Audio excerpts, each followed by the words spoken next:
આપણે મુલાકાત કરવા માટે આવ્યા છીએ. માંગરોળ શેરિયા છે, નાનો એવો બારા છે અને ત્યાં એક યુવાને એક એવું સોફ્ટવેર બનાવ્યું છે કે જે લોકોને ખૂબ જ મદદરૂપ. આવો આપણે એમની સાથે ચર્ચા કરીએ.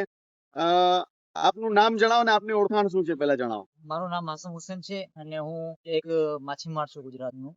આપ ક્યાંથી બિલોંગ કરો છો? કઈ જગ્યાથી જોડાયેલા છો? આપનું વતન કયું છે? મારું વતન તો મેન માંગોળ બારા જ છે. અલગ અલગ જગ્યાએ મારા પપ્પા ને બધી લોકો વેલા શિફ્ટ થઈ ગયા હતા દ્વારકામાં. મારો જન્મ દ્વારકામાં. આપ ફક્ત 5 પાસ ભણેલા છો અને ટેકનોલોજી બનાવવાનો આપણે વિચાર ક્યાંથી આવ્યો? મારો વિચાર એવી રીતના આવ્યો કે મારો ખુદનો ધંધો હતો જીપીએસ નો, અને જીપીએસ નો ધંધો ચાલતો હતો, પણ મને એવું લાગ્યું ભાઈ સ્માર્ટફોન વેલ્યુ સ્માર્ટ થતું જાય છે તો આપણે બનાવે. ઓલરેડી વિદેશના સોફ્ટવેર બહુ હતા પણ ઇન્ડિયાનો કોઈ સોફ્ટવેર નહોતો. મેં વિચાર્યું કે ભાઈ આપણે ઇન્ડિયાનો એક સોફ્ટવેર એવું બનાવીએ જે માછીમારને દરિયામાં વિધાઉટ ઇન્ટરનેટ કામ આવે. અને જે જીપીએસ આવે છે એ કંપનીનું નામ તો હું નહીં લઈ શકીશ, પણ એ જીપીએસ આવે છે બહુ મોંઘા આવે છે અને માછીમારને બહુ મોંઘા લેવા પડે છે. એના કારણે આપણે સાવ સસ્તું અને માછીમારને સસ્તું લાગે એના માટે આવું એક સોફ્ટવેર બનાવ્યું કે જે પરફેક્ટ એક્યુરેસી આપે જીપીએસ ના હારોહાર. એપ્લિકેશન આપણે બનાવી છે એમાં આપને કેટલો ખર્ચો આવ્યો છે અને માછીમારોને કઈ રીતે ઉપયોગી થશે? ખર્ચો તો ઓલમોસ્ટ 17 થી 18 લાખ જેવું આવી ગયું છે. 6 વર્ષ મને આમાં બનાવવા લાગ્યા છે.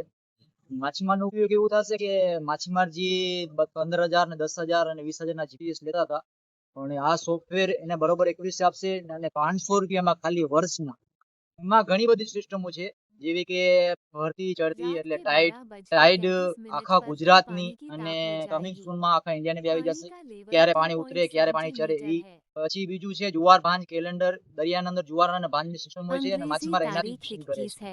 બીજી સિસ્ટમ એ છે કે ટીટીએસ યાની કે ગૂગલ ટીટીએસ આવે છે જે ગુજરાતીમાં, હિન્દીમાં, કચ્છીમાં, ઇંગ્લિશમાં અને ઇન્ડિયાની ફિશિંગ પોર્ટ જેટલા બી છે સ્ટેટ, એ મરાઠી ભાષા, પછી તામિલ, તેલુગુ, મલયાલમ, કન્નડ બધી ભાષામાં ટીટીએસ એટલે સ્વિચ કરે છે કે ભાઈ તમારો વે પોઈન્ટ કેટલા માઇલ છેટું છે એ અલગ અલગ લેંગ્વેજમાં બોલે છે. કેમ કે માછીમાર ભણેલા હોતા નથી અને એના માટે મેં આ સિસ્ટમ બનાવી છે કે માછીમાર સાંભળીને બી આ ઇસ્તેમાલ કરી શકે. મિત્રો આપણે જોઈએ છે કે એક ધોરણ 5 ભણેલા વ્યક્તિએ આવું એક કાઠું કાઢ્યું હતું, સોફ્ટવેર બનાવ્યું હતું. આપણે એમને પૂછીશું કે આ સોફ્ટવેર બનાવતા સમયે આપને એવું કોઈ ડર લાગતો હતો કે હવે આ કામ બંધ કરી દઈએ કે આર્થિક રીતે તૂટી ગયું, એવું કોઈ આપનો મેસેજ હોય તો જણાવો. હા, એવું લાગ્યું હતું 1 મંથ પહેલા જ. મારા નજીકના જે અમુક માણસો હતા એ લોકોએ સપોર્ટ ન કર્યું. મને લાગ્યું કે મૂકી દઉં, પણ સોફ્ટવેર નું તો ના મૂક્યું, પણ મેં મારું ગામ મૂકી દીધું. બરાબર.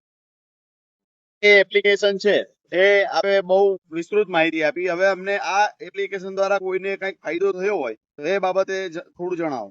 એક જાફરાબાદના માછીમાર છે જે મને WhatsApp ઉપર મેસેજ કરીને વાતચીત કરી હતી કે જ્યારે તુફાન એક આવ્યું હતું હમણાં સીઝન સ્ટાર્ટિંગમાં, ત્યારે માછીમારની બોટમાં શોર્ટ સર્કિટ થયું અને જીપીએસ અને વાયરલેસ VHF બંધ થઈ ગયું. પણ માછીમાર આગળ ફોનમાં જીપીએસ રાહી હતું. તે જ્યારે મેં લોન્ચ કર્યું ત્યારે માછીમારે મારા પર ટ્રસ્ટ કરી અને જીપીએસ ડાઉનલોડ કરી દીધો અને દરિયામાં લઈ ગયો હતો ચેક કરવા માટે કે ભાઈ કેવું વર્ક કરે. પણ એ માછીમારને એવું કામ આવ્યું કે તુફાનમાં જીપીએસ રાહીનો સેટેલાઇટ નેટવર્ક બી આવ્યો અને એ પોતે માછીમાર જાફરાબાદ પહોંચી બી ગયો. ફક્ત 5 ભણેલા છો અને આપે એક જોરદાર કામગીરી કરી છે, તો આમાં તમને કોનો સપોર્ટ રહ્યો છે અને એને શું કહેવા માંગો છો? એક આશીષભાઈ કરીને છે ભુજમાં, જે મને બહુ સપોર્ટ કર્યો. ને ત્રીજું કે એઆઈ નો દોર હાલે છે, એઆઈ બી ઘણો સપોર્ટ કર્યો છે. મિત્રો આજે આ જે શેરિયાજ બારાના એક માછીમાર છે એમણે બહુ મહત્વની કામગીરી કરી છે. તો તમામ માછીમારોને અમે પણ વિનંતી કરીએ છીએ કે આ જે વસ્તુ છે એનો ઉપયોગ કરવી જોઈએ. અને આપણે એમને જ પૂછીએ કે ભવિષ્યમાં જે છે એમાં શું અપગ્રેડ કરવા માંગો છો? ભવિષ્યમાં એમાં એક નોટિકલ ચાર્ટ નું અપગ્રેડ કરવું છે અને બીજું એક સોનાર સિસ્ટમ આવે છે જે દરિયાની ડીપ ની સિસ્ટમ બતાડે દરિયામાં કે ક્યાં મચ્છી છે, ક્યાં ડીપ ભાટ છે, એ રીતે બતાડે. એ સિસ્ટમ અપગ્રેડ છે. અહીંયા હું ગુજરાતના બધી માછીમારને કહેવા માંગુ છું કે અત્યાર સુધી આપણે વિદેશની ટેકનોલોજી વાપરીએ છીએ, પણ અત્યારે ગુજરાતના માછીમારે એક એવો સોફ્ટવેર બનાવ્યો છે કે જે વિધાઉટ ઇન્ટરનેટ કામ કરે છે અને તમને પરફેક્ટ એક્યુરેસી લોક બતાડે છે.